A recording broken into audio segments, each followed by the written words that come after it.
사랑하는 성도 여러분, 지난 시간에 저는 가나의 혼인잔치에 대해서 그리고 그 시간에 일어났던 표적에 대해서 말씀을 드렸습니다. 예수님은 우리 속에 참된 기쁨과 생명을 주시는 분임을 바로 물이 포도주를 변하는 사건을 통하여서 깨닫게 되었죠. 근데 이것은 단순한 기적이 아니라 표적이었습니다. 예수님이 누구신가를 드러내는 그 일이라는 것입니다.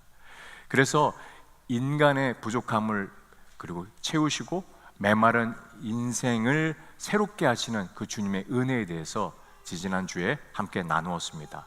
오늘 본문은 그 표적 이후에 예수님께서 예루살렘 성전으로 들어가셨을 때 일어난 또 하나의 중요한 사건을 말하고 있습니다.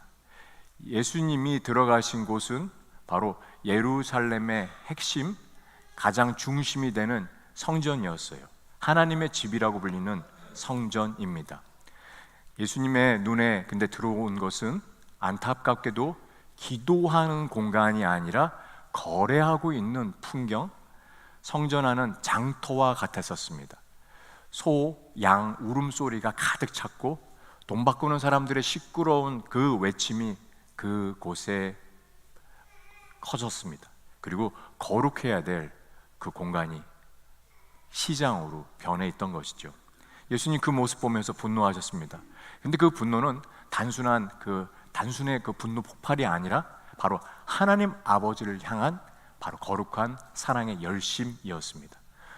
오늘 이 성전 사건을 통하여 예수님의 모습이 우리에게 어떤 메시지를 주는가 한번 살펴보길 원합니다. 자, 14절 말씀입니다. 함께 14절 말씀 저와 여러분들이 함께 읽겠습니다. 성전 안에서 소와 양과 비둘기 파는 사람들과 돈 바꾸는 사람들이 앉아 있는 것을 보시고 6월절에 타국에 있던 사람들이 디아스포라로서 함께 예루살렘으로, 아니 이 이스라엘 안에서도 전국 각지에 있던 사람들이 모이기 시작했습니다. 예수님도 예루살렘으로 올라가셨죠. 그런데 14절에 보니까 예루살렘 성전 안에 딱 들어갔더니 그곳에서 두 부류의 사람들이 있었습니다. 한쪽은 희생 제물을 파는, 그리고 한쪽은 환전상이었어요. 그래서 먼저 소나 양, 비둘기 같은 제물 파는 사람들에 대해서 이야기를 나누겠습니다. 멀리서 순례를 하러 온 사람들, 그들이 제물을 가지고 왔는데 그 가지고 오는 중에 여러분 흠 없는 제물이어야 돼요. 제물에 흠이 가게 되면요, 스크래치가 나거나 손상이 나거나 혹시 제물이 아프거나 그러면 어떤 일이 벌어집니까? 바로 제사장들이 안 받습니다. 앞에서 문 앞에서 딱 안 됩니다 라고 딱 얘기하는 일들이 생기게 되었죠. 그래서 자연적으로 성전 앞에는 그 제물을 대신 파는 마켓, 상점들이 들어서기 시작했습니다. 2000년 전의 일입니다. 여러분, 예루살렘 성전의 입구에 우리 모두 한번 가보기 원합니다. 입구에 들어가면 뜰이 3개가 있는데 먼저 이방인의 뜰이 보입니다. 그곳을 지나서 계단을 올라가 현관에 지나가면 바로 여인의 뜰이 있죠. 그리고 그 여인의 뜰을 또 지나가면 이스라엘의 남성들, 유대의 남자들만 들어가는 남성의 뜰이 있습니다. 예수님이 계신 곳, 이 장사하는 곳은 이방인의 뜰이었어요. 이 곳에는 재물 파는 그 상점들이 장사가 벌어지고 있었던 것입니다. 처음에는 순례자의 편의를 돕고자 하는 선한 의도로 시작했습니다. 그런데 점차 거래와 탐욕의 장소로 전락하게 된 것입니다. 그것이 성전 안으로 들어오게 된 것이에요. 거룩한 예배의 장소가 돈벌이의 장소로 뒤바뀌게 된 것입니다. 두 번째 부분은요, 무리는 환전상이었어요. 여러분, 유대 땅에는요, 그 당시 로마의 속국입니다. 그러니까 로마의 화폐를 사용했어야 됐어요. 로마의 화폐의 이름은 우리가 한두 번 들어봤을 이름 데나리온입니다. 그 데나리온에는 로마의 황제 얼굴이 그려져 있습니다. 근데 이 돈을 가지고 바로 성전에 와서 돈을 내려고 하니까 이게 바로 이 지금 황제 얼굴이 그려져 있지 않습니까? 이것은 우상 숭배입니다. 그래서 유대인들 마음에 이것은 옳지가 않다라고 생각했죠.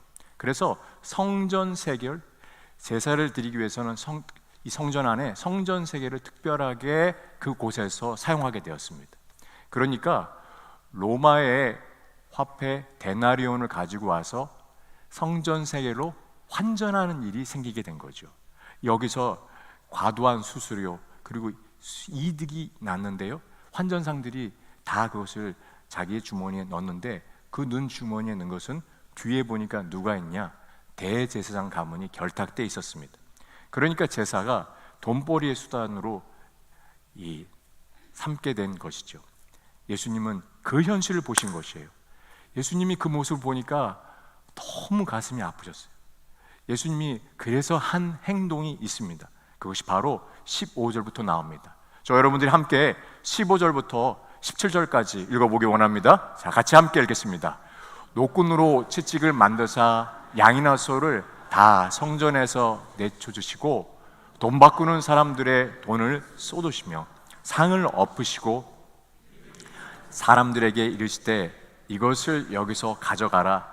내 아버지의 집으로 장사하는 집을 만들지 말라 하시니 제자들이 성경 말씀에 주의 전을 사모하는 열심히 나를 삼키리라 한 것을 기억하더라. 예수님이 화가 나셔가지고 순간 욱 하셔서 분노를 내린 게 아니라는 것입니다. 여러분 15절 보십시오. 함께 15절 한번 잘 보세요. 채찍을 만들 때 뭘 이용하셨다고요? 노끈으로. 성전에서 들어갈 때는 이 무기들은 다 들어가지고 갈 수가 없습니다. 위험한 물건으로 가져갈 수가 없습니다. 그런데 그 안에 들어가셔서 이 노끈을 채찍으로 사용하시기 위해서 감았다는 것입니다. 충분히 시간을 가졌고, 그리고 이것은 예수님이 신중하지만 단호한 행동을 하시며 그리고 의도하신 것이다 라고 하는 것을 우리에게 알려주고 있습니다. 그 채찍으로 가지고 양이나 소를 성전에서 내쫓으시고 그리고 환전상의 상을 엎으셨다라고 지금 15절 가운데 나와 있습니다. 여러분, 이 말씀을 가운데서 16절 보니까 비둘기 파는 사람들에게 비둘기도 엎으셨다고 얘기하셨어요? 예? 한번 말씀해 주시겠어요? 소나 양만 지금 일단 지금 성전에서 쫓으셨죠. 비둘기 파는 자들에 대해서 이 비둘기는요, 날려보내면 다시 올 수 있으니까 잡을 수 있습니까? 아니요, 잡을 수가 없어요. 그리고 비둘기는 우리가 성경 말씀 구약에 나온 것처럼 가난한 이들을 위해서 배려를 한 부분입니다. 그래서 비둘기 파는 자들에게는 가져가라고 얘기하셨어요. 여러분, 그리고 예수 그리스도께서 얘기하신 것이 무엇입니까? 16절 말씀에 내 아버지의 집으로 장사하는 집을 만들지 말라라고 이렇게 말씀하고 계세요. 예수님의 그 마음이 여러분 느껴지십니까? 너무너무 아파하시고 그 모습, 왜 그렇습니까? 17절 말씀에 그 말씀이 제자들에게 떠올랐어요. 주의 성전을 사랑하시는, 사모하는 그 열심이 있기 때문에 그렇습니다. 이 17절 말씀은 무엇이냐? 다윗에 해당되는 말씀이었어요. 시편 69편의 9절 말씀입니다. 저희가 함께 읽어보기 원합니다. 시편 69편의 9절 말씀 함께 읽겠습니다. 주의 집을 위하는 열성이 나를 삼키고 주를 비방하는 비방이 내게 미쳤나이다. 여러분, 이 다윗이 주의 전을 사모하는 그 열심이 있었어요. 그 모습이 마치 제자들이 봤었을 때 예수님의 모습과 같구나라고 하는 이 시편 말씀을 떠올렸다라는 것입니다. 여러분, 이 17절 말씀, 주의 전을 사모하는 그 예수님의 성전을 사랑하고 하나님을 사랑하는 그 예수님의 열심으로 인해서 그것이 나를 삼키리라. 이것이 무엇입니까? 여러분, 나를 삼킨다라고 하는 것은 희생의 부분들을 말합니다. 바로 십자가에서 죽음을 이루게 되었다라는 것을 말하고 있는 것이죠. 그러니까 예수님의 이 말씀 가운데서도 십자가에 대한 것을 예표하고 있는 것을 보게 되는 것이죠. 여러분, 제자들이 나중에 이 말씀을 기억했다라는 것은 예수님이 성전에서 벌이셨던 이 일들은 단순한 분노가 아니라 바로 하나님의 집을, 성전을 향한 사랑과 헌신, 자기의 희생, 그 희생은 무엇입니까? 십자가로 완성된다라고 하는 것을 보여주고 있는 것입니다. 자, 그러면 우리가 함께 또 요한복음 2장의 19절부터 21절까지 말씀 읽어보기 원합니다. 같이 읽겠습니다. 예수께서 대답하여 이르시되 너희가 이 성전을 헐라 내가 사흘 동안에 일으키리라. 유대인이 이르되 이 성전은 46년 동안의 지었건을 3일 동안에 일으키겠느냐 하더라. 그러나 예수는 성전된 자기 육체를 가리켜 말씀하신 것이라. 아멘. 예수님은 성전을 향하여서 이렇게 말씀하셨어요. 이 성전을 헐라, 내가 사흘 동안에 일으키리라. 여러분, 이 말씀을 들은 유대인들이 깜짝 놀랐어요. 그들이 이해했던 성전은요, 눈 앞에 있는 이 돌과 대리석으로 된 웅장한 그 건물을 말했습니다. 바로 그 당시엔 헤롯 성전, 예루살렘 성전을 말하고 있었습니다. 마가복음 13장에 보니까요, 예수님이 제자들과 함께 이 예루살렘 성전 앞에 왔을 때 제자들이 그 웅장한 성전을 보고 이렇게 감탄합니다. 선생님, 이거 한번 보세요. 이거 얼마나 웅장합니까? 얼마나 크고 훌륭합니까? 라고 얘기하고 있어요. 역사적인 기록, 요세푸스의 그 기록에 보면요, 그 성전은 정말 눈부신 대리석으로 지어졌고 거대한 돌 그 하나의 길이가 약 12m 이상 넘는 것이 있다라고 얘기합니다. 빛을 받으면 성전이요, 하얀 눈처럼 빛났고, 그리고 멀리서 보면 황금빛으로 보이는 그 정말 거대한 성전, 그 성전을 예수님이 허시고 3일 만에 다시 짓겠다라고 하는 그 얘기를 듣자마자 유대인들은 그 얘기를 듣고 콧웃음을 쳤어요. 유대인들이 이르되, 그 얘기를 갖다가 부분들 가운데서 이 성전은 46년 동안 지어진 건데, 아니 당신이 3일 동안 그 만에 3일 동안에 일으키겠다고? 참 어이가 없네 라고 20절 가운데 얘기한 것입니다. 여러분, 그런데 21절을 보니까 예수님은요, 이 성전에 대해서 뭘 가리켰다고 말씀하세요? 자기의 육체, 자신을 가리켰다라고 얘기하고 있습니다. 여러분, 그러면 예수님 말씀하셨던 성전은 예루살렘에 있는 돌로 된 화려한 성전이 아니라, 건물이 아니라 바로 자신을 얘기하고 있는 것입니다. 그리고 이 성전, 여러분 말씀을 보면서 21절 말씀을 보고 다시 19절 말씀을 보겠습니다. 너희가 이 성전을 헐라, 내가 사흘 동안에 일으키리라.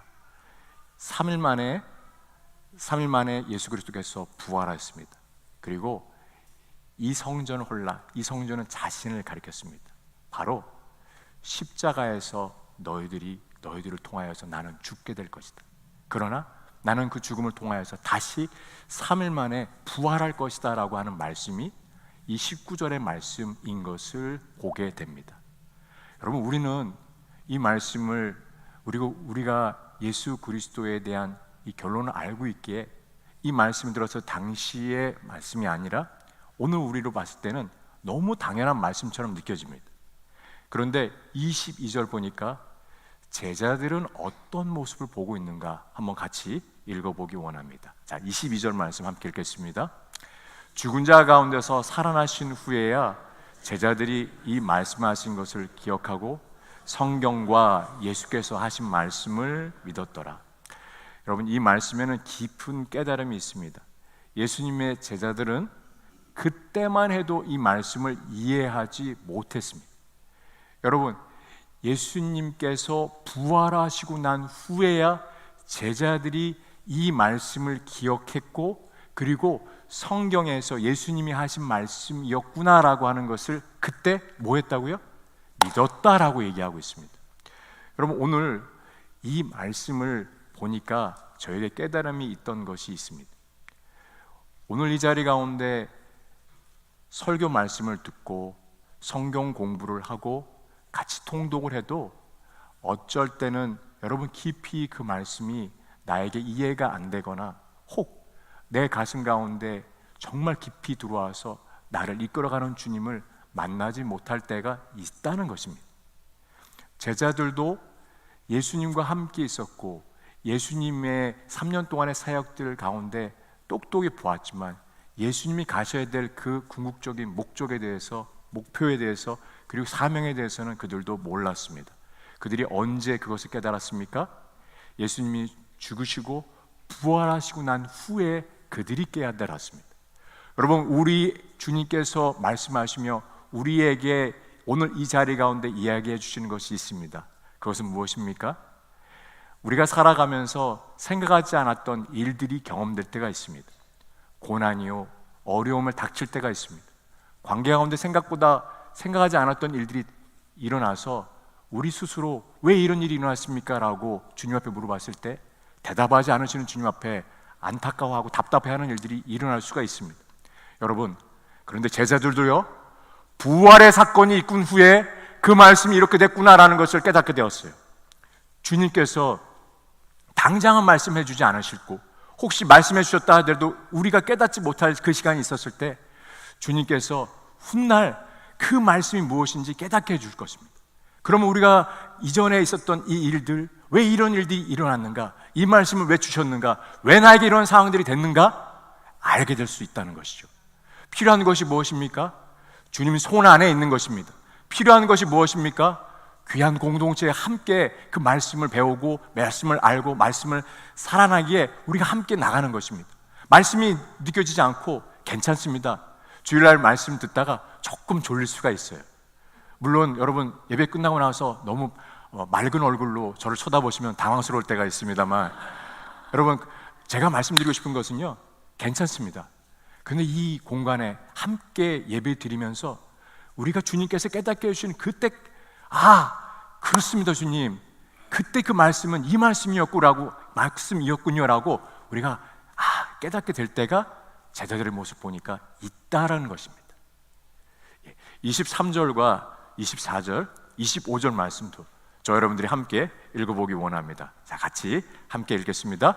6월절에 예수께서 예루살렘에 계시니 많은 사람이 그의 행하시는 표적을 보고 그의 이름을 믿었으나 예수는 그의 몸을 그들에게 의탁하지 아니하였으니 이는 친히 모든 사람을 아시며 또 사람에 대하여 누구의 증언도 받으실 필요가 없었으니 이는 그가 친히 사람의 속에 있는 것을 아셨음이니라. 아멘. 여러분, 요한복음 2장 23절에 보니까 오늘 표적이라고 하는 이 단어가 나옵니다. 가나의 혼인잔치에 나왔던 그 표적이 아닙니다. 가나의 혼인잔치에서 나왔던 표적은 예수 그리스도가 누구이신지 명확하게 깨닫게 되는 그 십자가의 사건을 예표하고 있는 것이라고 우리가 보았습니다. 그런데 오늘 이 23절에 나오는 표적은요, 유대인들의 그 모습이었습니다. 예수님이 6월절에 기사와 이적들을 일으키시고 그 당시 그 모습을 보면서 유대인들이 예수님의 이름을 믿었다라고 하고 있습니다. 그 믿음은 표면적인 믿음이요, 그 믿음은 반쪽짜리, 진정한 믿음이 아니었습니다. 여러분, 그 모습이, 그래서 기사와 이적이 있었던 그 혼인잔치에서의 그 표적이 아니라는 것입니다. 여러분, 그런데 24절에 보니까 예수님께서는 그들에게 의탁하지 않으셨다라고 얘기합니다. 여기 23절에 믿었다, 24절에 이 의탁했다라고 하는 두 단어의 원어의 헬라어 의미가 피스토요, 똑같습니다. 여러분, 제가 조금 더 쉽게 말씀드릴게요. 사람들이 예수님이 행하셨던 기적 때문에 예수님을 믿었지만 예수님은 결코 그들을 믿지 않았다라고 얘기하고 계시는 것입니다. 여러분, 왜 예수님이 유대인들 그들을 믿지 않았습니까? 25절 말씀에 있습니다. 그 속에, 사람 속에 있는, 친히 속에, 그 마음 속에 있는 것을 아셨다라고 얘기하고 있어요. 여러분, 마음 속에 있는 것이 무엇입니까? 예레미야 17장 9절 말씀 저 여러분들이 함께 읽어보기 원합니다. 자, 예레미야 17장 9절 말씀입니다. 만물보다 거짓되고 심히 부패한 것은 마음이라 누가 능히 이를 알리오마는. 여러분, 우리 마음이 어떻다고요? 심히 부패했다고요. 그리고 우리 안에 무슨 마음이라고요? 거짓됐다라고 말씀하고 계세요. 여러분, 유대인들의 모습은 그 내면 안에 이 모습이 간사한 것이 가득 차 있다는 것을 예수님이 아셨다라는 것입니다. 여러분, 예수님이 그 유대인들의 모습만 아셨습니까? 아니요. 우리들의 이 모습을 알고 계신다는 것입니다. 여러분, 예수님은요, 우리가 연약해서 또 쓰러지기 쉽고 오늘 이 자리에 나와서도 여전히 주님에 대한 이 말씀을 듣지만 내 마음이 강팍해서 주님으로부터 오는 그 은혜의 자리 가운데 나가는 것이 나에게 때로는 필요 없다라고 생각하시는 분이 계실 정도로 안타까운 마음의 상태를 가질 때가 우리는 있다는 것입니다. 여러분, 오늘 이 말씀을 보면서 우리를 꿰뚫어 보시고 우리의 일거일투족을 다 아시는 주님이 어떤 분이세요? 나의 연약함을 너무너무 잘 아신다는 것입니다. 내가 목마른데 여전히 주님을 찾지 않는 자라는 것 주님이 잘 알고 계세요. 여전히 내 안에 응답받지 못한 것에 대해서 원망하는 그 모습도 주님이 아신다는 것입니다. 여러분, 혹시 최근에 내 모습이 오늘 말씀 준비하면서 저에게 깨닫게 해주셨던 것은 우리들 마음에 혹시 메말라 버린 나무 껍데기와 같다라고 내 자신을 생각하는 분이 계신지 모르겠어요. 그래서 주님 말씀 보고 싶지도 않고 다른 멤버들이 통독 올리는데 겨우겨우 올리는데 그것도 힘들다라고, 그리고 또한 주님이 계시면 왜 내 기도 제목조차 응답하지 않냐라고 마음을 가지실 분도 계실지 모르겠어요. 오늘 유대인들 마음을 꿰뚫어 보고 계시는 주님이 우리 마음을 알고 계십니다. 그래서 여러분, 강팍한 마음 그리고 이 주님을 여전히 찾지 못하는 내 모습을 아뢰십시오. 괜찮습니다. 주님이 우리 안에 있는 그 감춰있던 것을 드러낼 때 주님 우리에게 부어주시는 은혜가 있는 것을 보게 됩니다. 여러분, 내 안에 강팍한 마음이 있습니까? 더 주님 앞에 나오고 싶지 않다라고 여기시는 마음이 있으세요? 주님은 오늘 그 고백조차 듣고 그리고 우리에게 몸부림치는 그 모습조차 알고 계신다라고 얘기하고 계세요. 그리고 그 예배, 정말 진심을 다해서 눈물과 주님 만나고자 하는 예배가 여러분 마음 가운데 오늘 이 자리가 되기를 정말 주님은 바라고 계신다는 것을 이야기 드리고 싶습니다. 제가 아무리 많은 이야기를 드려도 여러분 마음 가운데 주님을 만나지 못하시면 이 예배 자리는 형식적인 자리요, 그냥 왔다 가는 자리일 뿐입니다. 한 분도 여러분에게 주님이 말씀하신 것은 그냥 왔다 가지 말라고 얘기하고 계세요. 나를 보라, 나를 만나라, 나와 함께 있자라고 말씀하고 계십니다. 여러분, 주님을 만나십시오. 그 주님을 만나십시오. 유대인들의 모습을 꿰뚫어 보셨던 주님이 우리 모습을 알고 계십니다. 그리고 주님이 기다리고 계십니다. 여러분, 오늘 이 말씀, 오늘 우리들에게 이야기하고 계신 것이 무엇입니까? 너의 헛된 성전은 헐라, 내가 채우리라. 너의 굳어버린 그 마음은 헐라, 내가 새롭게 할 것이다. 너가 나에게 나오면 내가 새로움을 채워줄 것이다 라고 말씀하고 계신 것을 보게 됩니다. 여러분, 언제 가능합니까? 내 안에 감추어져 있는 이 굳어진 성전을 헐 때 주님께서 역사하고 계실 것을 보게 됩니다. 주님은 우리의 빈자리 가운데 채우실 것입니다. 주의 그 은혜가 우리 모두에게 소망되며 그리고 우리에게 기쁨이 되는 것은 주님은 우리의 전부 되시기 때문입니다. 그 십자가에서 사랑 그리고 부활하신 주님을 우리의 머리가 아니라 오늘 이 자리 감격하며 주님 만나기 원합니다. 제자들이 후에 깨달았습니다. 여러분, 오늘 이 자리가 그 깨달음의 자리가 되기를 소망합니다. 이 한 주간이 주님 깊이 만나는 그 시간이 되시기를 예수 그리스도의 이름으로 축원합니다.